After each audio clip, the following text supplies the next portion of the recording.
विश्व इतिहास के पृष्ठों पर अनगिनत महान शासकों की अद्भुत जीवन गाथाएं अंकित हैं, जिनकी ख्याति कालखंड की सीमाओं से बद्ध नहीं है।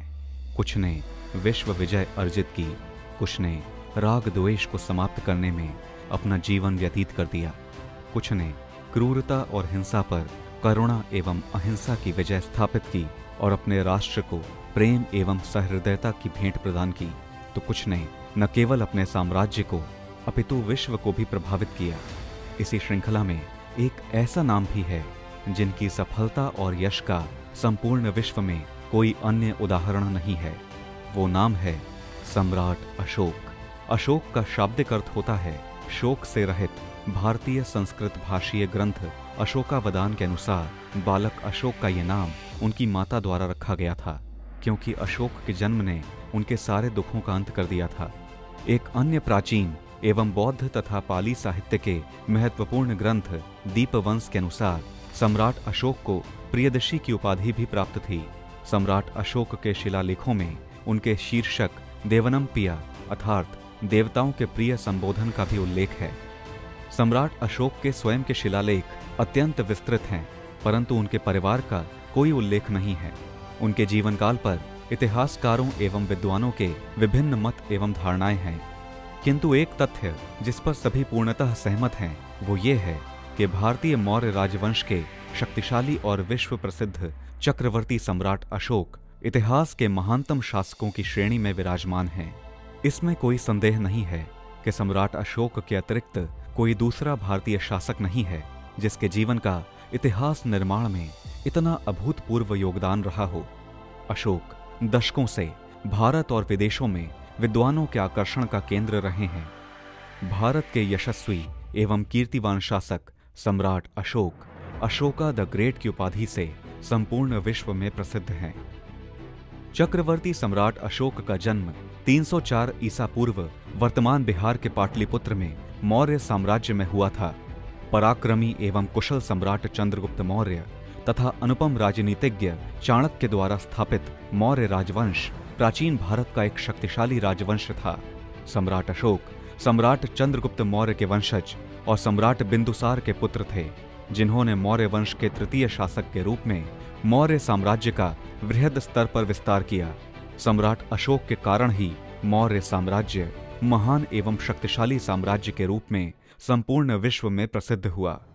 सम्राट चंद्रगुप्त मौर्य के समान ही उनका पौत्र अशोक भी अति पराक्रमी एवं शूरवीर था, जिसने अपने राज को अखंड भारतवर्ष में स्थापित किया और संपूर्ण भारत पर एक छत्र राज किया। बाल्यकाल से ही अशोक सैन्य गतिविधियों एवं युद्ध कला में निपुण था। अशोक में महान शासक और साहसी योद्धा के गुण बाल्यकाल से ही विद्यमान थे। बालक अशोक को ज्ञान अर्जित करने एवं अध्ययन में विशेष रुचि थी। अर्थशास्त्र और गणित के महान ज्ञाता अशोक ने शिक्षा के प्रचार के लिए कई विद्यालयों एवं अध्ययन केंद्रों की स्थापना भी की थी। अपने शासनकाल में सम्राट अशोक ने शिक्षा के क्षेत्र में अभूतपूर्व कार्य किए थे, जिस कारण भारतवर्ष में ज्ञान एवं शिक्षा के प्रति जागरूकता में वृद्धि हुई थी।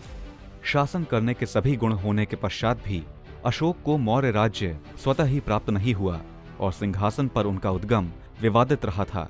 तक्षशिला और उज्जैन के उपद्रव और विद्रोह के दमन तथा अपने भाइयों के साथ गृह युद्ध में विजय के पश्चात अशोक ने मौर्य राजवंश के सम्राट के रूप में अपने साम्राज्य का विस्तार करना आरंभ किया। मौर्य सम्राट अशोक ने चहुं दिशा में अपनी कीर्ति एवं साम्राज्य का विस्तार किया। उत्तर में हिंदुकुश की श्रेणियों से लेकर दक्षिण तक और पूर्व में बांग्लादेश से पश्चिम में इराक और अफगानिस्तान तक सम्राट अशोक के राज्य का विस्तार था। भारत और वर्तमान के पाकिस्तान, अफगानिस्तान, नेपाल, बांग्लादेश, भूटान, म्यांमार और इराक तक सम्राट अशोक का साम्राज्य होने के कारण उन्हें चक्रवर्ती सम्राट अशोक के रूप में प्रसिद्धि प्राप्त हुई।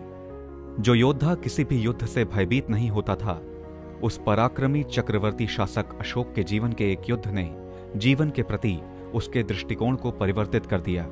साम्राज्य विस्तार के लिए किया गया ओडिशा में कलिंग का वो युद्ध सम्राट अशोक के जीवन की वो महत्वपूर्ण घटना है जिसने अशोक के हृदय में प्रेम एवं करुणा का बीज रोपित किया। कलिंग युद्ध के भीषण नरसंहार और हानि से द्रवित होकर सम्राट अशोक ने आजीवन युद्ध न करने का प्रण ले लिया और शांति, सामाजिक एवं धार्मिक प्रचार प्रसार आरंभ किया। सम्राट अशोक सर्वधर्म संभाव में विश्वास रखने वाले धार्मिक सहिष्णु शासक थे, जिनकी राज्यसभा में सभी धर्मों के विद्वान भाग लेते थे। उन्होंने मानवता को प्रेम, करुणा एवं शांति के मार्ग को अपनाने की प्रेरणा प्रदान की।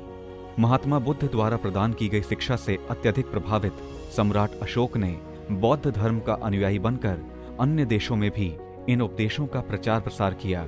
मान्यता है कि सम्राट अशोक को बौद्ध धर्म में उपगुप्त नामक बौद्ध भिक्षु ने दीक्षित किया था। सम्राट अशोक ने अपने शासनकाल के 10वें वर्ष में सर्वप्रथम बोध गया की यात्रा की थी और 20वें वर्ष में लुम्बिनी की यात्रा की थी तथा लुम्बिनी ग्राम को करमुक्त घोषित कर दिया था। भारत के महान शासक सम्राट अशोक मौर्य ने अपने जीवन में कई शिलालेखों का निर्माण कराया था, जिन्हें इतिहास में सम्राट अशोक के शिलालेखों के नाम से जाना जाता है। मौर्य वंश की संपूर्ण जानकारी उनके द्वारा स्थापित इन्हीं शिलालेखों से प्राप्त होती है। धम्म प्रचार के संदर्भ में अशोक के शिलालेखों में कुछ ऐसे विवरण भी प्राप्त होते हैं जिनमें उनके एवं विदेशी पारस्परिक संबंधों का आभास दृष्टव्य है। ये संबंध कूटनीति एवं भौगोलिक सानिध्य के हितों पर आधारित थे। ऐसा कहा जाता है कि सम्राट अशोक ने अपना अंतिम समय मौर्य साम्राज्य की राजधानी पाटलिपुत्र में ही व्यतीत किया और 232 ईसा पूर्व में उनका देहावसान हुआ। सम्राट अशोक के विशाल साम्राज्य में राष्ट्रीय एकता एवं आर्थिक संयोजन और धार्मिक सहिष्णुता का अद्भुत समन्वय स्थापित हुआ।